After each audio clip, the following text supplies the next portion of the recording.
তখন সোনার কেল্লা শুটিং চলছে, নাহারগড় কেল্লার দৃশ্য। মুকুল জিজ্ঞেস করছে, ও আর আসবে না?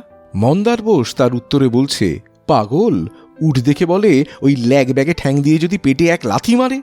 এইটা বলে একটা লাফানোর দৃশ্য ছিল। কামু মুখোপাধ্যায় ওই দৃশ্যটি করার পরেই সত্যজিৎ বললেন, কাট। তিনি ক্যামেরা বন্ধ করে দিলেন। কি হলো রে বাবা? সত্যজিৎ বললেন, কামু, তোমার জ্যাকেটের পকেট থেকে ওটা কি গড়াচ্ছে? সবাই দেখল কামু মুখোপাধ্যায়ের জ্যাকেটের পকেট থেকে হলুদ রঙের কি যেন গড়াচ্ছে। কামু মাথা চুলকে জিভ কেটে বললেন, মানিকদা, ওটা ডিম। সত্যজিৎ তো হতবাক।